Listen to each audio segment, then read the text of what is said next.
সম্পদের প্রাচুর্য তোমাদেরকে পাগল বানিয়ে দিয়েছে। হাত্তা যুরতুমুল মাকাবির, এই সম্পদের প্রাচুর্যতার কথা, মোহের কথা তোমরা বলতে পারবে না যতক্ষণ না তোমরা কবরে যাবা। কই যাবা? কথা বলেন। কবরের ঘর আসল ঘর, এটা আল্লাহ বুঝাতে চাইলেন। হাত্তা যুরতুমুল মাকাবির, মাকবার মানে কবরস্থান, এটার প্লুরাল হলো মাকাবের। আল্লাহ বললেন এই কবরস্থানে যাওয়ার আগ পর্যন্ত দুনিয়া কামানোর লোভ আর লালসা তোমাদের কমবে। আলহাকুমুত তাকাসুর, দুনিয়ার প্রাচুর্যের লোভে পড়ে, মোহে পড়ে তোমরা পাগল হয়ে গিয়েছো। সম্পদ আর অর্থের বড়াই করতে করতে আখিরাতকে তোমরা বেমালুম ভুলে গিয়েছো। এই দুনিয়া আসল দুনিয়া নয়, আসল জগৎ হলো আখিরাতের জগৎ। বলেন ঠিক কিনা? আলহাকুমুত তাকাসুর, অর্থ, সম্পদ, বিত্ত, বৈভব, ক্ষমতা, এগুলো অর্জনের আকাঙ্ক্ষা আমাদেরকে পাগল বানিয়ে দিয়েছে। কিসের নেশায় যে আমরা ছুটছি, শুধু ছুটছি প্রতিযোগিতার প্রতিযোগিতা, কোন দিকে যে যাচ্ছি আমরা নিজেরাও জানি না। জোরে বলেন ঠিক কিনা? চাহিদার আমাদের শেষ নাই, যার যত বেশি তার চাহিদা তত বেশি। গাড়ি আছে বাড়ি চাই, বাড়ি আছে নারী চাই, এটা আছে ওটা চাই, ওটা আছে সেটা চাই, এরকম চাহিদা আছে না নাই? যারে আল্লাহ দিয়েছে বেশি তার চাহিদাও তত বেশি। ঠিক কিনা? এজন্য আল্লাহ বললেন আলহাকুমুত তাকাসুর, তোমাদের চাহিদার কোনো কমতি নাই, তোমাদের চাওয়া পাওয়ার কোনো শেষ নাই।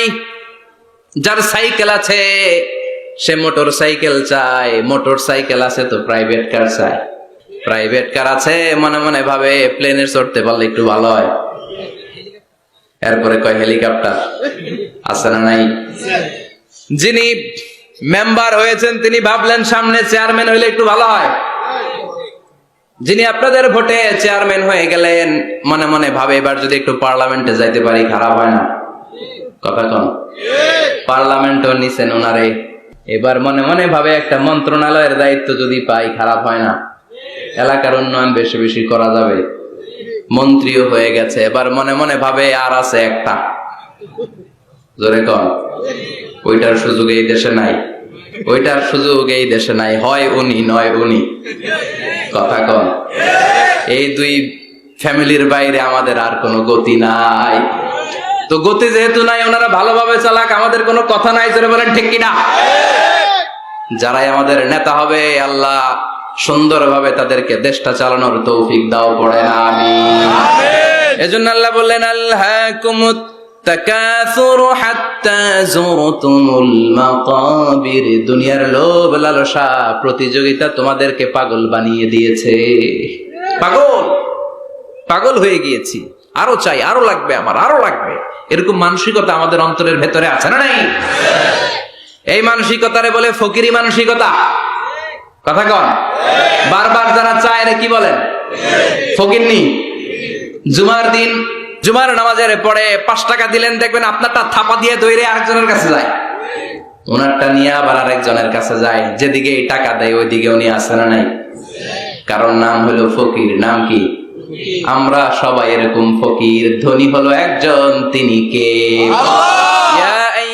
الناس أنتم الفقراء إلى الله والله هو الغني الحميد। আল্লাহ বললেন গোলাম তোরা সবাই ফকিরের বাচ্চা। আমরা কি? ওই যে কয় না ফকিরের বাচ্চা কইতে প্রেস্টিজে লাগে, কিন্তু কোরআনে কিন্তু আল্লাহ কয়ে দিচ্ছে আনতুমুল ফুকারা ইলাল্লাহ, তোমরা সবাই আল্লাহর দিকে ফকির। কারণ আমরা রাতে দিনে সব সময় বিপদে পড়লে চাই একজনের কাছে, তিনি কে? আল্লাহ। অসুস্থ হলে কাঁদি একজনের কাছে, তিনি কে? আল্লাহ। তুফান হইলে, বন্যা হলে একজনের ডাকি, তিনি কে? আল্লাহ। বানসারামপুর তুফান হয় না? হয়। বন্যা হয় না? হয়। সিডর হয় না? হয়। কারা ডাকেন? আল্লাহ। দেখবেন তুফান হইলে মুসলমানরা যেমনি ডাকে, হিন্দুরাও ডাকে, বৌদ্ধরাও ডাকে, নাস্তিকরাও নাস্তিকতা ভুলে যায়, তখন জিকির চলে একজনের, তিনি কে? আল্লাহ। আমি বরিশালে গিয়েছিলাম বাসে করে, ফিরে আসছি লঞ্চে। এই একবার সাগরের ভেতরে, নদীর ভেতরে তুফানে পড়েছি। সেই দিন চিনতে পেরেছি আল্লাহ কারে কয়। কারণ আমি শহরে বড় হয়েছি, সাঁতার জানি, স্বাভাবিক সাঁতার, এদিকে ফালাইলে ওদিকে যাইতে পারবো, কিন্তু নদী কি সাঁতরায় পারাইতে পারবো? কথা কন।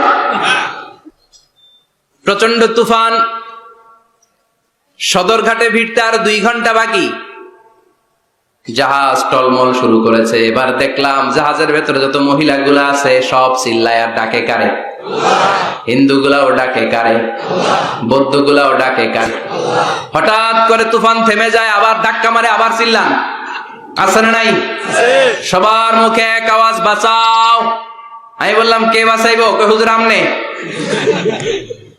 আমনে দোয়া কালাম পারেন, আমনে বাঁচান। আমি কইলাম আমারে বাঁচাইবো কেডা? আল্লাহ ছাড়া বাঁচানোর কেউ নাই। এজন্য আল্লাহ বললেন আল্লাহকুমুত তাকাসুরু হাত্তা যুরতুমুল মাকাবির। তোমরা সম্পদের লোভে, দুনিয়ার লোভে পাগলের মতো হয়ে গিয়েছো। ফকিরদের যেই স্বভাব, সেরকম স্বভাব তোমাদের মধ্যে ঢুকেছে। ঠিক কি না? আরো চাই, আরো লাগবে, আরো দাও, সব খামু, সব আমার। পেটটা এতটুকু, হ্যাঁ সব খাইব। পেট তো দূর, কিন্তু বলে কি সব খাবো। আনলিমিটেড ডিমান্ড, শেষ নাই। প্রতিযোগিতার পর প্রতিযোগিতা। উনার কত টাকা, আমার টাকা তার চেয়ে বেশি লাগবে। ওর বাড়ি কয়টা, আমার বাড়ি আর কয়েকটা বাড়ানো লাগবে। ওর বিল্ডিং যদি হয় 5 তলা, আমার লাগবে 6 তলা। কিন্তু উনি তাহাজ্জুদ পড়ে, আমারও তাহাজ্জুদ পড়া লাগবে। এই টেনশন আছে নাকি? কথা বলে। ওনার বাড়ি 5 তলা, আমারটা লাগবে 8 তলা। বিষ্ণু বলেছেন, one of the minor sign before the day of judgment, people will start to compete to construct high rise buildings. কিয়ামতের আগে লোকজন বড় বড় বিল্ডিং বানানোর প্রতিযোগিতা শুরু করে দিবে। وأن ترى الحفاة العراة العالة رياء الشاء يتطاولون في البنيان. বিষ্ণু বললেন, তোমরা দেখবে এমন কিছু লোক সমাজের গরিব ছিল, পায়ে দেওয়ার মতো জুতা ছিল না, গায়ে দেওয়ার মতো জামা ছিল না, পেটে দেওয়ার মতো খাবার ছিল না, হু হু করে তারা বড় লোক হয়ে গিয়েছে।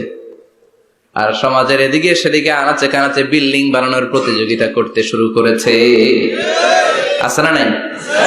বানসারামপুরে মুরব্বী যারা আছেন একটু বলেন তো, আজ থেকে 20 বছর আগে এরকম এত বিল্ডিং, টাওয়ার, ফাউন্ডেশন ছিল?